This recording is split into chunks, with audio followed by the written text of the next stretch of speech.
Good morning students. Next lecture that is features of macroeconomics. Last lecture में हमने scope of macro economics देखा. उसके बाद अभी हम लोग देखेंगे features of macro economics. MACRO, not and micro. Study of aggregate पहला ही फीचर्स है. Micro economics is a deal with the study of economy as whole. It is concerned with the aggregate concepts such as national income, national output, national employment, general price level and business cycle. So देखो, हमने इससे पहले micro economics की studies की थी, MICRO की. उसमें बताया था कि माइक्रो इकोनॉमिक्स बहुत इंडिविजुअल यूनिट्स की पढ़ाई करता है, लेकिन मैक्रो इकोनॉमिक्स MACRO ये इंडिविजुअल फैक्टर्स की पढ़ाई स्टडीज़ नहीं करता. ये होल इकोनॉमिक की स्टडी करता है. इकोनॉमिक में जितने घटक होते हैं या हमारे कंट्री की जो इकोनॉमी है, अर्थव्यवस्था है, उसमें लगने वाले सारे फीचर्स के बारे में स्टडीज़ यहाँ पे की जाती है. इसमें स्पेशली कॉन्सेंट्रेट किया जाता है कि एग्रीगेट स्टडी हो. एग्रीगेट यानी टोटल स्टडीज़ हो. Okay. when we are watching the macroeconomics factors MICRO, on that time you only study about the individual demand, individual supply, individual factors of productions, individual market. But in macroeconomics, in MACRO economics, we are watching the total income of the country, that is national income. We are watching total output of the country, that is total productions, that is called national output. Total employment, that is national employment. General price level, all the factors or all the goods price decided by the government, that is general price level. And business cycle, what types of business cycles are facing, that is inflations or deflations. Okay. तो macro economics में हम लोग चार पांच चीज़ों की studies करते हैं. पहला है नेशनल इनकम. पूरे कंट्री का नेशनल इनकम हमने देखा है. इसमें GDP होता है, GNI होता है, देन NI होता है. इन सब की स्टडीज़ हमने की है. मतलब पूरे कंट्री को नेशनल इनकम कैसे मिलता है, इसकी स्टडी मैक्रो इकोनॉमिक्स में होती है. मैक्रो इकोनॉमिक्स में नेशनल आउटपुट यानी टोटल प्रोडक्शन की स्टडीज़ होती है. ओके. उसके बाद नेशनल एम्प्लॉयमेंट, पूरे लोगों को जॉब कैसे मिलेगा, पब्लिक एक्सपेंडिचर कैसे होगी, पब्लिक रेवेन्यू कैसे मिलेगा, इसकी स्टडीज़ हमने की है. जनरल प्राइस लेवल, पूरे कंट्री में चीज़ों की एक ही प्राइस कैसे फिक्स होगी, इसकी भी स्टडी मैक्रो इकोनॉमिक्स में की जाती है. दैट इज़ हमने देखा है इंडेक्स नंबर, ये चैप्टर्स. इसमें बताया जाता है जनरल प्राइस लेवल कैसे डिसाइड होती है. और बिजनेस साइकिल्स, इसकी भी स्टडीज़. बिजनेस साइकिल आपको मालूम है, राइट? आपने पढ़ा है. Business cycle means simply how the businessman is getting productions and how he givens to the productions and how the effects of productions is happening on the individual life, that is called budget. Okay. तो national income, national output, national employment, general price level और business cycle, इन सब की studies macro economics में की जाती है. इसलिए उसको कहा जाता है study of aggregate. Okay. Next है income theories. Macro economics studies the concept of national income. It is different element method of measurement, social accounting. Microeconomics deal with the aggregate demand and aggregate supply. It's explain the causes of fluctuation in the national income and the lead the business cycles, inflations and deflations. तो हमने देखा है macro economics में specially studies होती है country के national income की. Country को नेशनल इनकम कैसे मिलेगा, जैसे हमने देखा GDP, NDP, GNP, NNP, ये सारे फैक्टर्स दिखाते हैं कि नेशनल इनकम कंट्री को कैसे मिलता है. उसी के साथ वो काउंट करने के मेथड भी हमने देखे, that is value added method, right? That is individual method, income method, right? हमने देखा है वैल्यू एडेड मेथड देखा है हमने. हमने एक्सपेंडिचर मेथड देखा है. तो ये सब मेथड्स शो आउट क्या करता है, इनकम शो आउट करता है, राइट? कंट्री को नेशनल इनकम कैसे मिलेगा. उसी के साथ कंट्री को एग्रीगेट डिमांड क्या होगी और एग्रीगेट सप्लाई क्या होगा, कंट्री की टोटल डिमांड, पूरे कंट्री की डिमांड क्या होगी और पूरे कंट्री का सप्लाई क्या होगा, इसकी भी स्टडीज़ होती है मैक्रो इकोनॉमिक्स में, राइट?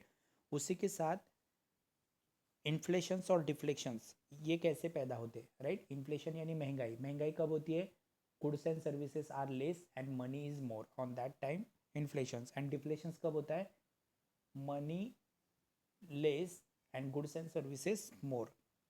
सो इन्फ्लेशंस और डिफ्लेशंस आने की सिचुएशन कैसी होती है? कंट्री की टोटल डिमांड क्या है, कंट्री का टोटल सप्लाई क्या है, इसकी स्टडीज़ मैक्रो इकोनॉमिक्स में होती है। उसी के साथ मैक्रो इकोनॉमिक्स में हमने देखा है कि नेशनल इनकम की स्टडीज़ होती है, उसके डिफरेंट डिफरेंट तरीके होते हैं, that is GDP, NDP, GNP, NNP. तो ये सब इनकम के तरीके हैं जो हमने मैक्रो इकोनॉमिक्स के बुक में पढ़े। उसी के साथ हमने बहुत सारी मेथड्स भी देखी, that is value added method, expenditure method. Okay, तो ये सब मेथड की स्टडीज़ हमने मैक्रो इकोनॉमिक्स में की, राइट? नेक्स्ट है general equilibrium analysis. Macroeconomics deal with the behavior of the large aggregates and their functional relationship. General equilibrium deal with the behavior of demand, supply and prices of whole economy. तो micro economics में हमने बहुत सारे factors की यानी aggregate की studies की। जैसे हमने नेशनल इनकम चैप्टर्स देखा, जैसे हमने public revenue, public expenditure chapters हमने देखा, इंडेक्स नंबर चैप्टर्स हमने देखा। तो ये सारे एग्रीगेट्स है जो शो आउट करते हैं national income, national output, then general price level, business cycles, aggregate demand, aggregate supply. ये सब की स्टडी यानी ये जनरल इक्विलिब्रियम की स्टडीज़ हमने मैक्रो इकोनॉमिक्स में की है। ओके, नेक्स्ट है इंटरडिपेंडेंस। ओके, नेक्स्ट है interdependence. Micro macroeconomics analysis takes into account of interdependence between aggregate economic variables such as income, output, employment, investment, price level. For example, changes in the level of investment will be finally result changes in the level of income, level of output, employment, eventually levels of economic growth. अभी देखो, हमने macro economics की पढ़ाई की, MICRO की, उसमें हमने chapters देखे utility, demand, supply, land, labour, capital, entrepreneur. उसके बाद हमने देखा market, oligo, perfect competition, oligopoly, then monopoly and monopolistic. अभी ये जो हमने चैप्टर्स देखे इनमें से यूटिलिटी, उसके बाद हमने देखा second chapters that is demand supply. तो यूटिलिटी और डिमांड सप्लाई का कुछ भी रिलेशंस नहीं है, राइट? उसके बाद नेक्स्ट देखो डिमांड एंड सप्लाई, उसके फैक्टर्स ऑफ प्रोडक्शंस जो लैंड, लेबर, कैपिटल, इंटरप्रेनर, इनका इनसे कुछ लेना देना नहीं है, राइट? उसके बाद हमने देखा मार्केट, मार्केट का फैक्टर्स ऑफ प्रोडक्शन से कुछ लेना देना नहीं है, राइट? मतलब इनमें से कोई भी चैप्टर्स मैक्रो इकोनॉमिक्स का कोई भी पार्ट एक दूसरे से इंटरडिपेंडेंस नहीं है। लेकिन मैक्रो इकोनॉमिक्स के जो चैप्टर्स है MICRO के, तो मैक्रो इकोनॉमिक्स के सारे चैप्टर्स या सारी वेरिएबल्स एक दूसरे से डिपेंड है, जैसे income, employment, investment and price level, right? उन्होंने एग्जांपल दिया है, अगर इन्वेस्टमेंट बढ़ी तो इन्वेस्टमेंट बढ़ी का मतलब क्या होता है? लोगों की इनकम बढ़ी होगी, प्रोडक्शन बढ़ा होगा, एम्प्लॉयमेंट होगा लोगों के पास, और इकोनॉमिक ग्रोथ भी हो रही है, राइट? मतलब एक फैक्टर्स सारे फैक्टर्स से रिलेटेड है, राइट?